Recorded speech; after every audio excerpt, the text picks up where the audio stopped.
Good morning. और एक और गुरुवार के दिन मैं आपका स्वागत करती हूँ। तो बाबा के चरणों में सबसे पहले हम प्रणाम करते हैं और बाबा से गुजारिश करते हैं कि वो हमें जो भी बताना चाहें वो आज हम सब तक पहुँचे। चलें हम देख लेते हैं कि बाबा के क्या संदेश हैं। ओके, तो सबसे पहला जो कार्ड है हमारे लिए वो कहता है जीवन की पुस्तक। तो बाबा हमसे कहने की कोशिश कर रहे हैं कि हमारी ज़िंदगी जो है ना एक पुस्तक की तरह ही है।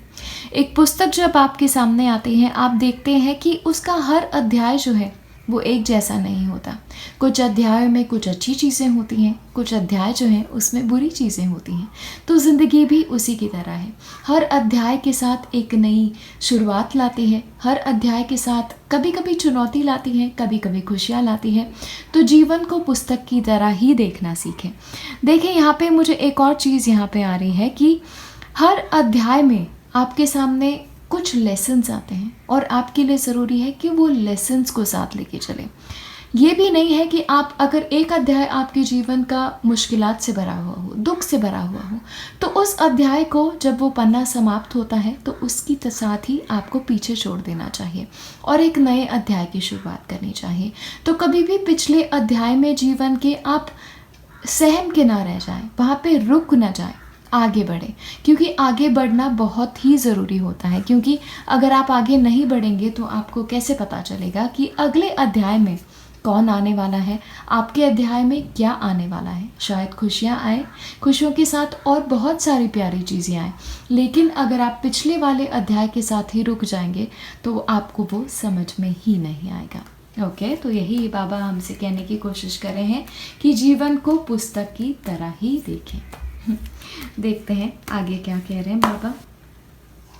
तो बाबा हमसे कह रहे हैं समर्पण। तो बाबा कह रहे हैं अपने जीवन को, अपनी सारी चुनौतियों को, आपके जीवन में जैसे भी अध्याय आए, एक चीज़ ना भूलना। एक है आपके भगवान के प्रति समर्पण और दूसरा है आपके गुरुजनों के प्रति समर्पण। क्योंकि ये समर्पण आप रखेंगे ना, आपको ज़िंदगी का कोई भी अध्याय है मुश्किल नहीं लगेगा। इनफैक्ट मुश्किल अध्याय आए भी तो वो भी सरल होता जाएगा। आपके कठिनाइयों के उत्तर आपको मिलते जाएंगे।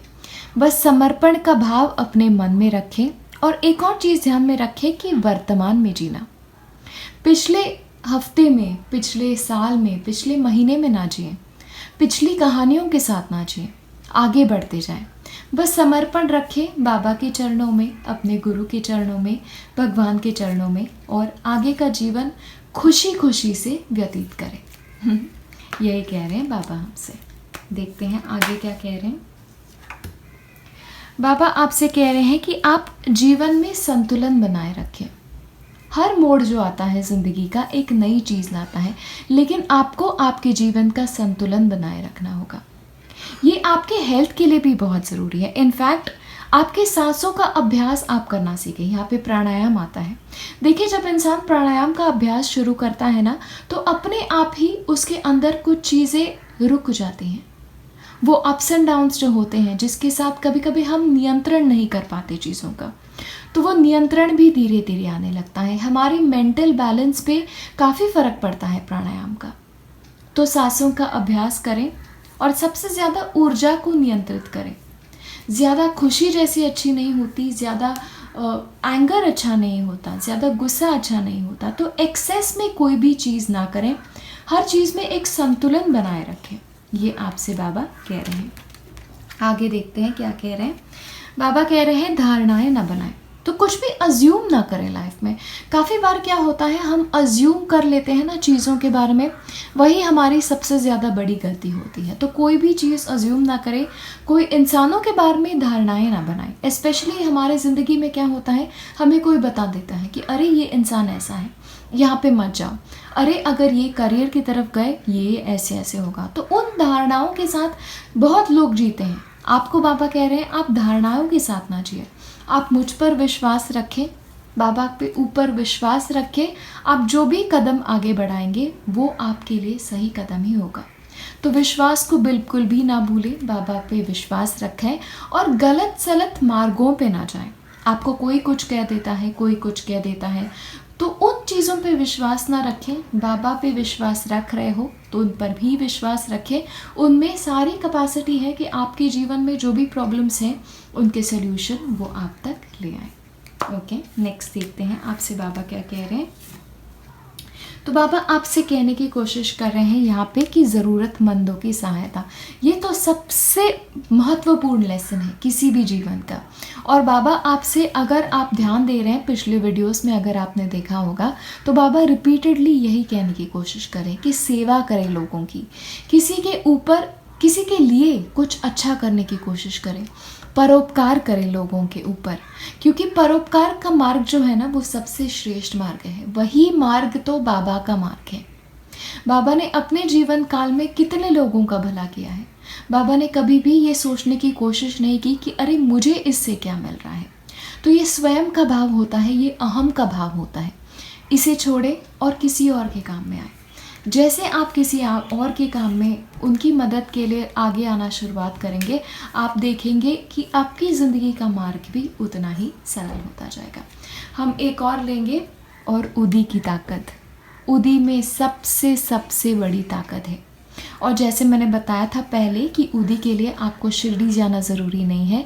आपको उदी जो है वो आपके घर पे मिल सकती है। जो भी आप डेली अगरबत्ती जलाते हैं बाबा के सामने, उसी को बाबा का आशीर्वाद, बाबा की उदी समझकर आप ले लें। लेकिन एक बात याद रखें, उस उदी में बहुत ताकत है। दुनिया की हर दवा से ज़्यादा ताकत है। हर दुआ में जितनी ताकत होती है उतनी ही ताकत बाबा की उदी में है। तो उस उदी पे विश्वास रखें और किसी चीज़ पे विश्वास रखने की आपको ज़रूरत ही नहीं पड़ेगी। सारी चीज़ों का एक सल्यूशन है। मैं आपको बताऊं तो स्पेशली अगर आपके घर में किसी की तबीयत ठीक नहीं हो, इवन मन की स्थिति अब जब ठीक नहीं होती, लग रहा है बहुत गुस्सा आ रहा है, बहुत दर्द महसूस हो रहा है, बहुत दुख हो रहा है, उस उदी पे विश्वास रखिए, बाबा की धुनी पे विश्वास रखें। कुछ दिन पहले मैंने बाबा की धुनी के बारे में बताया था। तो धुनी में आपके परेशानियां डालें तो देखिए बाबा की धुनी जो है वो शिरडी में है, और उस धुनी से ही निकलने वाली जो राख बचती है उसे हम विभूति के रूप में मानते हैं, उसी को हम उदी के रूप में मानते हैं। तो उसे आप विजुलाइज कैसे कर सकते हैं? देखिए बाबा की धुनी के फ़ोटोज़ बहुत अवेलेबल हैं, आप उसे देखिए। आप गूगल सर्च करें तो उस धुनी को भी आपको पिक्चर मिल जाएगा। बस उसी को आप ध्यान में रखें और मन से आप प्रयास करें कि बाबा मैं मेरी चिंताएं जो है धुनी में डाल रहा हूँ। तो सारी चिंताएं जो है उस धुनी में डाल दें, बाबा की उदी लें और अपने माथे पर लगाएं। आपके जीवन की सारी परेशानियां, सारे दुख, सारी दर्द ज़रूर बाबा मिटाएंगे। और मेरी बाबा से यही दुआ है कि जो भी ये वीडियो देखता है उनके साथ बाबा अच्छा ही करें, बाबा उन्हें राह दिखाएं और बस उनकी ज़िंदगी में ढेर सारी खुशियाँ लाएं। उनकी जो भी परेशानियाँ हों धुनी के साथ बाबा जला दें। बस इसी के साथ एक और गुरुवार का वीडियो मैं यही ख़त्म करती हूँ। आपके जो भी अनुभव है ना बाबा के साथ, आप मुझे कमेंट्स में बताते रहते हैं। प्लीज़ ऐसे ही बताते जाएं, क्योंकि मुझे आपके कमेंट्स पढ़ना बहुत अच्छा लगता है। और बाबा ने आपकी ज़िंदगी में कैसे कैसे काम किए हैं, मुझे बहुत सुख मिलता है वो पढ़ने में। तो प्लीज़ कमेंट्स ना भूलें। तो अब हम मिलेंगे अगले गुरुवार के दिन। तो बाबा से एक बार फिर से बाबा के चरणों में हम अपने आप को समर्पित करते हैं, उनके चरणों में नमन करते हैं और इस वीडियो को यही समाप्त करते हैं। नमस्कार।